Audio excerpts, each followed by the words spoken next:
to this Monday, April 2nd edition of Infowars Nightly News. Last Friday, we wrote an article that got linked on the Drudge Report, and it also got picked up in literally hundreds of publications. Climate change skeptics are mentally ill and are in need of treatment, I guess re-education. It's not the first time we've heard things like this. We've also seen newspapers call for the arrest of people that don't believe in man-made global warming. We've seen calls for rationing our society. We've seen calls for violence against people who dare even question. Now, at first, they said that there was absolute consensus by every scientist on Earth that A, global warming was happening, and B, it was man-made. Now they admit that they've basically engaged in a bunch of fraud, but still it's for the betterment of establishing their global government. Now, there's nobody out there who can chronicle all of their dangerous activities like Marc Morano of ClimateDepot.com, the premier site that chronicles all of this information. And whereas we can laugh at these authoritarians, and sometimes it's funny how openly authoritarian they are, we see it as a joke because we love liberty. Listen, they've got the backing of the power structure, as Mark was pointing out to me here when we were during the break about to come back. And so I want him to elaborate on that, because she isn't just one kook saying this.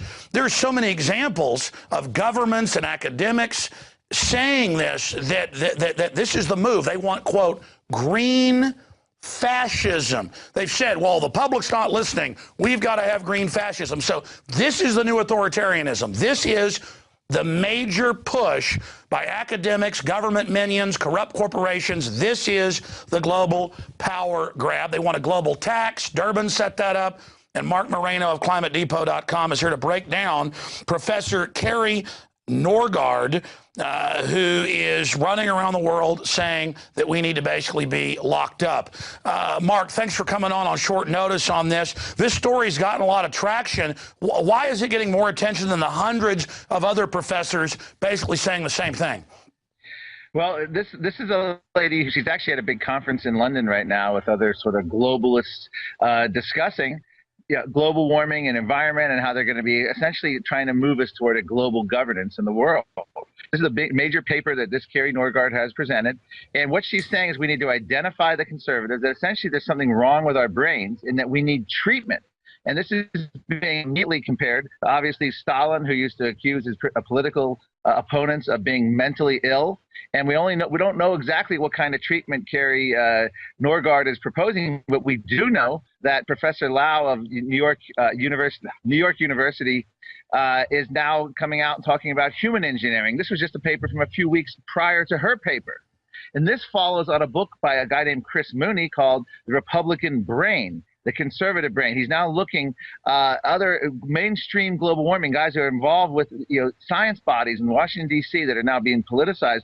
They're looking at our brains and conservative brains and saying there's something wrong here, and they're trying to analyze it. We actually have a new study out saying that conservatism in general is linked to low brain power. This has all been in the last month, Alex, all these new studies coming out. It's as though the left has decided now to formally and officially transition to saying that if you don't agree with them, we're all mental defectives. And that is where this is going. And this isn't hyperbole, this isn't alarmism. We now have academic papers accepted in peer-reviewed journals by professors at major universities, presented at major international conferences. This is a frightening time that we're living in.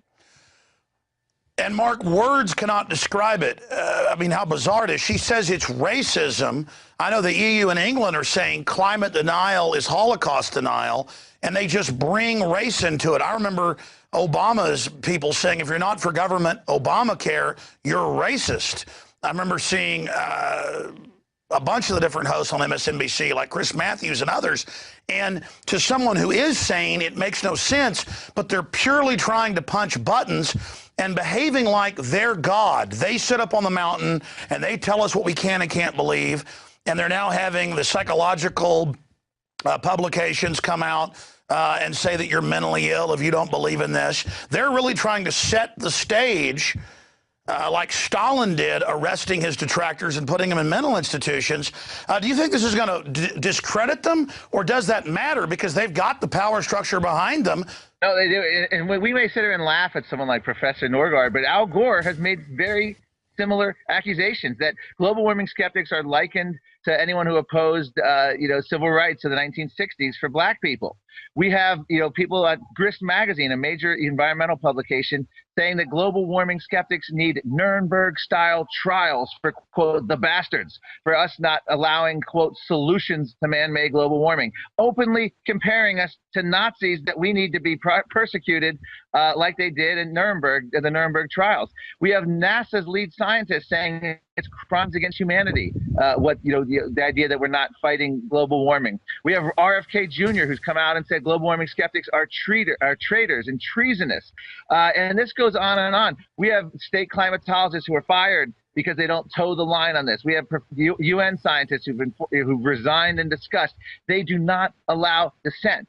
And we've known that for years. But what the new development here is, and it's really getting creepy. It is much deeper than we can even scratch the surface here. We have people like Professor Stephen Running who come out and identified the 5 stages of grief, why global warming skeptics don't accept global warming, that essentially we're in the denial stage because it's such an overwhelming problem. We refuse to accept that life as we know it is coming to an end. They've all put on their amateur psychiatric boxes, and they're now going after our brains. And they're now openly advocating human engineering, shrinking us, psychiatric drugs for us. This is what Stephen Lau, professor from SUNY State University of New York, their university are coming out and proposing psychiatric drugs so that we won't want to eat meat. And now, of course, we have Ms. Professor Norgard calling for treatment. This is now, I can't even put words on this because the comparisons are so obvious. My headline at Climate Depot has it up there: Nazis, Stalin. I mean, I don't like to throw those historical comparisons around, but there's really nothing short of that is appropriate here. That's who did it. The communist Chinese, the communist Russians, the Nazis all used the psychiatrist. But let's talk about the nightmare face of tyranny, that face of evil. She is saying, arrest us or put us in a psychiatric facility, and she's very, very proud of herself. But in some of these photos we've seen, I mean, just looking at her, I don't like to get on somebody looks, but her eyes look like someone that is a stereotypical loon. I mean, I'm sorry. In fact, guys, can you put the photo back up, the big one? I mean, I don't go off a book's cover. No, not that one, the other one. I mean, she let me. I'm sorry, I shouldn't even go there. Yeah, all I can say is people can look at the photo for themselves. She seems very, very proud. Has many photos available of herself on the web. But I don't think that's the issue here. The issue is the fact that she has elected herself the ability to recognize us mental defects, people who don't believe global warming is human caused and a major threat to our planet, and the fact that she thinks we need treatment. Her university, University of Oregon, could not be prouder of her. They issued a breathless press release on this, on her new study. So no, this is just pure excitement. It's wonderful. People that want to actually have peer-reviewed science and people that don't like forged documents are evil. Put them in a psychiatric facility. And then you show her, and she literally looks like everything you associate with somebody with an IQ below room temperature. I mean, she looks like she's got 100 cats in her house and has never seen a man she doesn't hate. It conjures up images of these women, that make their boys sit on the toilet, For the record, I'm not saying any of those comments. I don't want to get into her. I'm not getting into her appearance. But I will say this. This is on the heels of the latest developments right now. There's a new study. You probably remember this from Al Gore's. Al Gore's producer, Lori David, did the children's book that showed showed CO2 leading temperature, exactly opposite of what all ice core data has shown. It's actually temperature goes up and then CO2 follows. Well, now a new study is coming out. They've got rid of the medieval warm period years ago. In fact, It was called the inconvenient medieval warm period. They had to get rid of it. Now they deny its existence, the global warmers. Now they're coming out with a new study reversing that trend, and they're going to claim in the ice core that the new historical data shows that CO2 now leads temperature.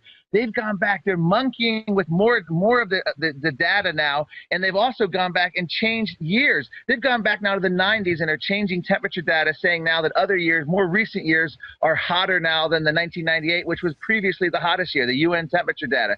So this is all this psychiatric stuff on the heels of them going back, changing the historical record. NASA has been caught now changing and making the 1930s cooler than at current temperatures so they can show a warming trend more pronounced. Imagine if a financial firm on Wall Street went back to the 90s or the 1980s and said, hey, we're going to make our revenues lower back then so we can show more profit over the last 30, 40 years. That's what they're doing. On the heels of all this, what people are calling openly climate fraud, they're now coming in and now going after our brains. They're calling for human engineering. They're calling for genetic alteration, and they're calling for treatment for us mental defectives. This is a movement. You could say it's in this last throes of desperation, but my fear is it's getting into its more solidified phase where they're now getting more and more power, and they're realizing that now is the time to act, and they're really going after any and all dissent from the orthodoxy on this. And this is a very scary time when you see the data being tampered and now major publications and respected global warming activists being treated with respect by both the media, by international conferences, calling for treatment for anyone who disagrees. This is a frightening time in which we live. And, of course, all these top academics and others are saying ration cards, make everybody pay more. We had the Austin City Council say, yeah, we want to increase your power bill by 80%. And they said it's for the earth. You should pay more. No, really, it's for a special consortium connected to Obama that shut down the other power plants who's going to make more money. So, so these foreign corporations come in, cut off our power, and then want to almost double charge us. I mean, it is just, it has nothing to do with it. Look, we know they have these academics that get off on the funding and the power trips and the discussions of, arrest Lord Monckton, kill people, drug us, put us in straitjackets. And I know we laugh at it, but you're right. They've got the power, but above, just kind of the dimwits that are on power trips as, the soldiers of trendiness, above that, who's steering the agenda overall? Well, this is still very much, Maurice Strong is going to be at this upcoming Rio summit, and I'll be going there. Yes, I'm going to take the sacrifice of going to the beaches of Rio in June to attend this new UN Earth Summit. It's going to be a 20-year follow-up to the abomination that the first George H.W. Bush went to legitimize, agreed the United States, which brought about Agenda 21, which brought about the Kyoto Protocol. We have nothing but the first George Bush to thank for this United Nations legacy. So much of this is emanating from there, from the top of that, and they're going to now roll climate change into species extinction, deforestation, resource extraction. And the United Nations, he who controls carbon controls life. Well, he who controls all aspects of life is going to control life. And that's what the UN is now achieving, striving for. They're going to be with going after species and land use. They're going to be able to control transportation, seaways, agriculture, all the way across the board, much beyond what they were able to do with climate. And they're going to roll climate into this agenda. And this is going to be their next agenda going forward, as climate is going to still be front and center, but they're going to roll it into this, and they're going to expand these other issues because they're having trouble propagandizing because the data isn't there to support global warming. So they're going to mix it in with everything else. And it's a question of where we stand. Is a President Romney, for example, who's going to be surrounded by all these warmed over George Bush global warming believing people like James Connaughton. Those are who's advising Mitt Romney on on his campaign, former George Bush people who were big United Nations global warming supporters. So we have a frightening scenario. And I would argue, and I'll tell you this, Alex, I'll say this seriously, many of the people I used to work in the Senate with do not agree with me, don't like me saying this. You could almost argue we'd be safer with Obama as president in a second term with a united Republican opposition based on partisanship, not principle, than you would be with a Republican like Mitt Romney, surrounded with a bunch of people who believe in global warming, and Republicans forced to support him because they, quote, have to support the president and support their team. So there's an argument to be made that a unified opposition based on partisanship is probably the greatest friend of liberty we have, because most of the people on Washington don't go by That's the right. No, the founding fathers said gridlock is good. Yeah. It's another form of separation of powers. And it's the big mega banks, some of the special interests, the crony capitalists who are anti-free market, want this planned economy, and they always exempt themselves, like General Electric is, from their own carbon rules that Obama is now bringing back outside of law to start shutting down new ones that were going to be opened and shutting down old ones. And it all comes down to select groups creating artificial scarcity and making bigger profits. Let me ask you this, because you mentioned coal, yeah. Well, expand on that point. Well, the coal thing is huge right now. Obama's EPA is going to be forcing coal plants to have carbon capture and storage. In other words, capturing what we exhale from our mouth. We inhale oxygen, exhale CO2. What the biosphere loves, trees and plants want more CO2, and they're going to be forcing them to do it. What they're going to do is they're going to shut down coal plants. Future coal plants, DOA. Existing coal plants are next to be on the chopping block. You have people like Mayor Bloomberg in New York bragging that his partnership with environmental groups has stopped hundreds of coal plants across the country. Coal is nearly 50% of our electricity. It's the lifeblood of our economy. If a foreign invader were doing what the Obama administration were doing, we'd be up in arms fighting anyone going after the lifeblood of our civilization, which is coal-fired power and oil, carbon-based energy. I repeat it to you again, Alex. One of the greatest liberators of mankind in the history of our planet is carbon. President Obama has his science czar and his energy secretary both openly hostile to energy. We have his science czar actually came out and said, John Holdren actually came out and said, we need to deindustrialize the United States. He actually came out and said cheap energy is one of the hazards of a free society. We know Secretary Chu has called for European-style gas prices. We know President Obama said that his plan electricity prices will necessarily skyrocket. I would argue they're very competent. They're doing exactly what they said they wanted to do. This is not a case of, oh, this is an unintended consequence. If only we could explain to President Obama and his administration. No, this is what their stated goal is, and they're achieving their stated goal. What they are doing to our energy, and they've destroyed the American SUV, they've destroyed American automobiles. It's economic espionage, but it's worse. They're globalists like Maurice Strong, who have moved everything to communist China. They get 3 new plants a week. We don't get 3 a year. It's simple. Right. They've moved everything to China. They're shutting us off. And I say to the environmentalist, I say, hey, if they're building new plants there that don't have any scrubbers, and so the same carbon's going out in the same atmosphere, isn't it good to have it here with some of the reasonable things they put on the last 50 years? And they just will not hear me. I'm like, okay. Absolutely. Any coal plants built in the United States are going to be radically improved and much cleaner than previous generation ones. Instead, you're right. They're relocating. It's the same thing with the Keystone Pipeline, others. It's all going to end up going to Asia and other parts of the world that don't have anywhere near the stringent environmental standards that we have. Keep in mind, since 1970, we've radically improved our air and water quality while at the same time increasing our population and economic growth. The two are mutually beneficial. If you look back at the old failed socialist regimes like in Eastern Europe, where they had the worst technology, the most polluting technology, statism leads to the worst environment. So now we're faced with Obama putting $80 billion in a stimulus, trying to pick winners and losers through the political process, going to worthless wastes of money on solar and wind power. Solar and wind competed with carbon-based energy, and they had their asses kicked repeatedly. And now people think, well, if only they had enough money. Well, look at the numbers. No matter how much subsidies they throw into wind and solar, they don't produce the energy that we need. And they actually have major environmental problems. In the Mojave Desert, windmills are the same imprint, same damage to the environment as a mining industry. Solar power is not producing more energy. Well, that's like these idiots that say electric cars are great and they feel all good about it. It's electricity generated by coal that they're getting in the car, and the windmills don't deliver the power. But again, it's not meant to really work. It's meant to shut down their competition and just give billions to their friends who half the time, as you know, don't even build anything. It's just pure looting. The Fisker Karma electric car, the luxury car, $100,000, was more than Solandra got. It got, I think Solandra got 527 or 528. This got like $529 million. Al Gore's companies were the ones behind pushing it. It failed its first test with Consumer Reports. The entire car died. This is a boutique vehicle. Hollywood celebrities like Justin Timberlake and Al Gore, the only ones that can afford it. And beyond that, the car is actually made in Finland. So it's not even U.S. jobs. And CBS News, of all places, did the analysis. 80% of these green stimulus funds all came from former Obama campaign donors. This is crony capitalism at its worst. So again, they're taking away our energy. They're going to destroy our economy.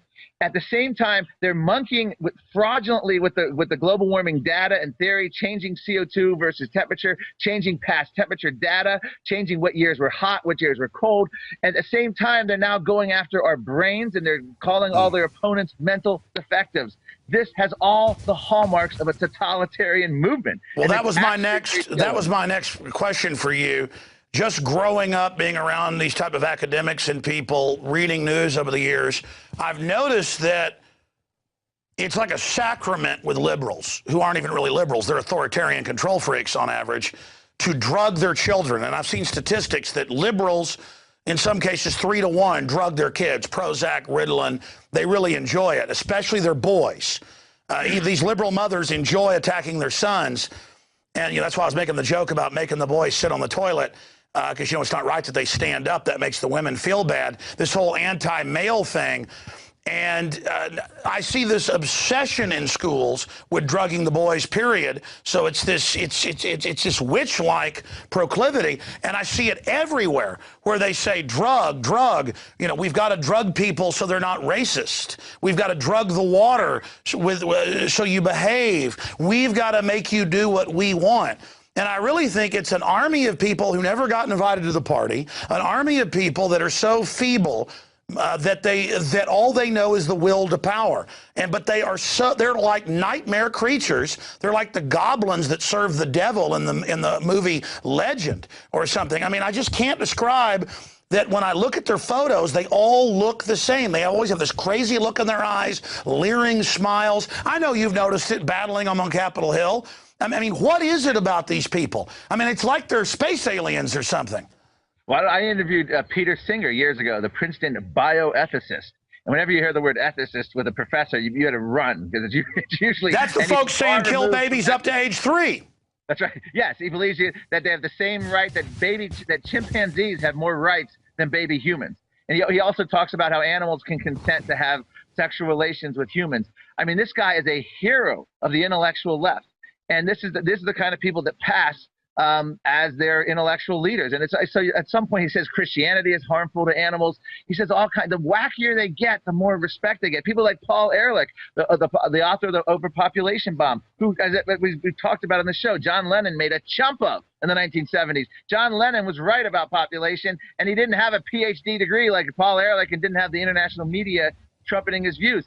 So all of these scientists, the more wrong they are, people like NASA's James Hansen couldn't be more wrong in all his temperature predictions from 20 years ago, the more feted they get. We've seen this even in the NFL. The losing coaches seem to just keep moving from team to team, getting all these lucrative contracts. Never makes any sense.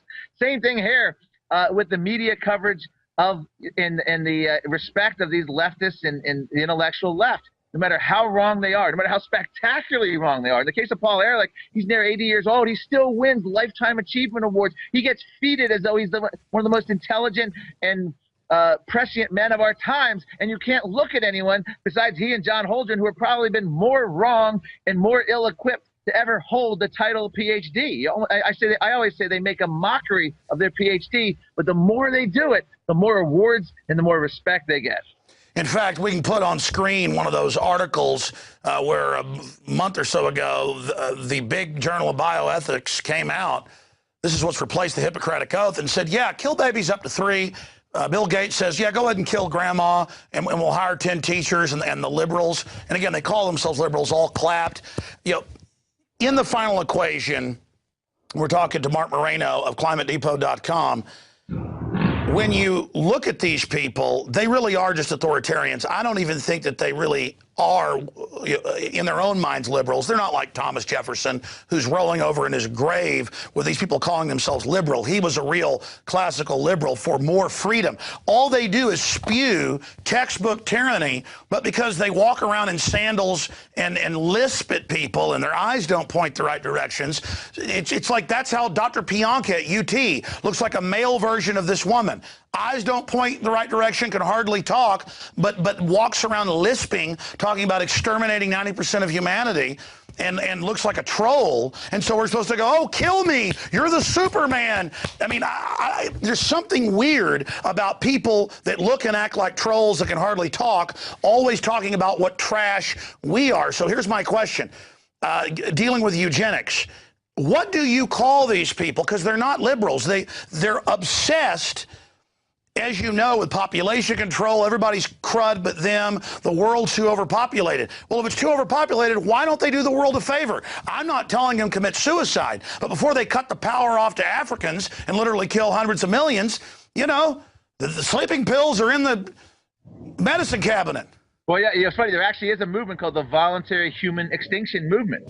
And I think these are people, they actually don't advocate killing themselves. I think they advocate not reproducing, which I don't think a lot of people would have a problem with, given that they have such a misanthropic view of the world.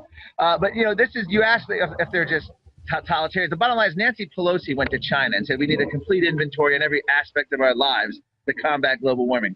UK, you referred to this, has a proposal for a carbon ration card where your employer would monitor your home energy use, your train travel, your airline travel, and if you go over your exceeded amount, you get taxed. If you're under, you get a credit. We have a German climate advisor who's actually come out and wants a CO2 budget for every man, woman, and child on the planet, monitored presumably by international agencies. No, I got to stop you. I got to stop you. No more single-family homes. And when you mention the airline stuff, they've already begun the global tax. I just want to point out they have the power. Yeah. They're doing this. That's why they're so arrogant. They're putting the carbon taxes in. They're moving. They got the smart meters. They admit that now will control our houses.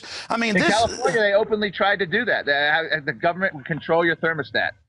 And actually, the New York Times said it was like an episode out of Outer Limits. The New York Times actually had some honest. So who are they? How do we stop these maniacs? I mean, what is their end game? Well, the problem I have is they need real opposition. And if you look at the modern Republican Party today, it's not real opposition to anything they're proposing. And that's why I get so frustrated. It's like if you could actually oppose these people on principled, ideological, in-their-face grounds, we could achieve victory. Instead, most of this stuff happens behind the scene. We're losing our shower heads, our dishwashers, our washing machines, our toilets, our SUVs, our electricity. All of it's happening mostly through bureaucracies behind the scenes. Republican leaders are mostly silent. People like Mitt Romney have former George Bush advisors who buy into the entire man-made global warming thing and praise the United Nations science. And so I don't know. I mean, we don't have a real opposition party to what is happening there right now at our government. And it's the only thing I can think of is public awareness, and the public has to. That's how we defeated the climate bill. It wasn't even the Tea Parties. It was the town hall meetings.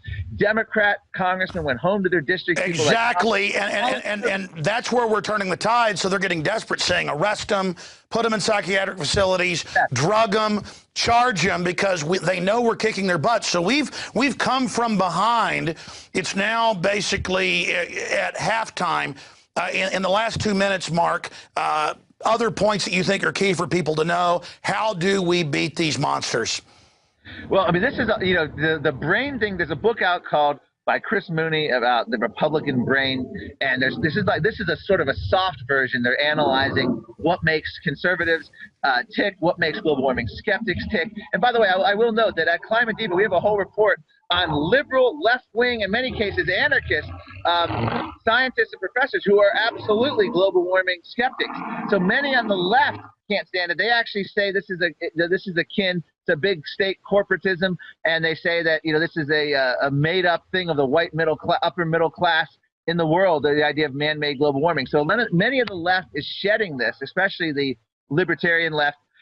And as we go forward on this, people need to understand this is absolutely a hardcore partisan political movement on one hand when it comes to the science, and frightening totalitarian impulse on the other hand. And we're talking about beyond global governance, beyond the CO2 budget for every man, woman, and child. These things are proposed with the rights for Mother Earth that are coming out of United Nations climate conferences. This is a whole movement afoot, and what it is United Nations and other, we'll call them bureaucratic bean counters, or just the arrogance of central planners. They really think every aspect of our lives need to be managed. This is their arrogance. This is their conceit. It's not like they wake up every day and say, I want to be like Hitler or Stalin, or I want to be a totalitarian. They wake up with actually the capacity to think, if only we could do this, if only we could manage this in this part of our life, we can manage the energy economy, and we can manage this sociological group. And this is how you breed totalitarianism. Even if you don't think that far ahead, or you don't consider yourself one, you're a part of it. And that's what people like Professor Norgaard are very much, or Professor Lau, who wants to do the human engineering. He says, oh, it's voluntary, and this is all going to enhance liberty because we're not forcing anyone to do it. But once you go down that road, nothing's voluntary. How do you even ethically start those kind of experiments? We have a guy named Professor Donald Brown from Stanford, who's a climate ethicist, who says it's now unethical to oppose global warming solutions. We have United Nations has said it's, quote, criminally irresponsible. This is what they're on record in 2007, criminally irresponsible to deny man-made global warming. These words mean something. When you have Al Gore at the UN conference, I don't know if you recall this, but they were trying to ask him questions. You had armed UN jackbooted thugs stopping people from asking Al Gore questions at the Copenhagen conference in 2009. This is a frightening development. They are in this. This is all in for them, this environment, climate. They're going to be expanding it to species coming up at Rio Summit in June. And I'd love to talk to you from there, Alex. I'll be there for about a week in Rio at this conference. And this is going to be a big to-do, because they're going to be doing the shift back to sort of generalized environmental issues and endangered species. Sure. No, can't wait to see your coverage from that at climatedepot.com. Of course, we'll have you on at Infowars.com and, of course, on the Nightly News as well. But again, when you say you can't find words to describe it, this is happening because the global elite, the big mega banks that are anti-free market, they want a managed economy. And that's why no matter how much they get exposed, they keep moving forward. They just throw out their little, academics as their cannon fodder because they'll stumble forward into the intellectual machine gun fire. But I agree with you. It is time to get people involved against these people because, again, there's like a spirit about them, the way they look, the way they act. And I know you're saying that, well, it's not like they wake up and want to be authoritarian. If you look at the whole environmental movement that they've taken over the last 60 years, as you know, it's always been about global government and authoritarianism. So I think that that's just their cover. It's just the authoritarianism is coming out now because they love running everything. Yeah, in fact, Václav Klaus, the president of the Czech Republic, has said it best. With the fall of communism, the greatest threat to human liberty is what he calls ambitious environmentalism. Enough said. He said it. They are the new totalitarians after the communists fell. This is what their mission is. This is what their goal is. And you mentioned all the other scares. No matter what the scare, global cooling, overpopulation, DDT, Amazon rainforest disappearing, every environmental scare always had the same exact solutions. More government control, more regulations, more limits on human freedom. It didn't matter what the problem was. And that's the irony of this whole thing. It's always about whatever they can get to achieve their ends, and it's about them managing other human beings. It's about the intellectual left doing social engineering and doing economic engineering and natural world engineering and planning and being in charge of everything. Well, yeah, look at the geoengineering. They say, oh, it's secret, we're doing it, we're going to control the weather. I mean, it's just everything.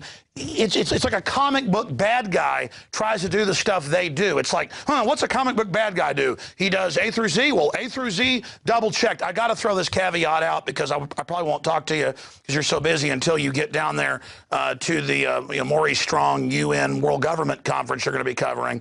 And hopefully you guys don't get roughed up like you and Lord Monckton had before. How is it going with their global carbon tax through the airlines? I know India is saying no, China's saying no. How is it going on their other moves to just put arbitrary taxes on? I mean, it looks to me like the world is starting to figure out this is a scam. Yeah, in fact, the good news is you mentioned those countries. Australia is bailing out on much of this. Canada just recently is bailing out on this. The United States has completely bailed on the international treaty, even under President Obama. When I say completely, meaning they're just paying it lip service at the moment. So internationally, everything's just ground to a halt. That's why I think this UN summit coming up in Rio is going to try to regenerate everything. And again, this is something Republican presidents have supported. I was at the last one in Johannesburg, South Africa, 2002. President Bush sent Colin Powell. Here's the situation. Colin Powell showed up and got booed by the UN audience. Well, President Mugabe got cheered. The man who was seizing white-owned farms in formerly Zaire in Africa. They were seizing white-owned farms as a sort of reparations for slavery. He was the hero of the UN summit, and Colin Powell was booed as, you know, and I think George Bush should have went himself and ridiculed the conference. The problem is George Bush and his father have all basically bought into most of the— Well, it was his dad at the 92 conference, right? Yeah. Yes, it was. And his dad brought us the legacy of Agenda 21. His dad brought us the legacy of the Kyoto Protocol.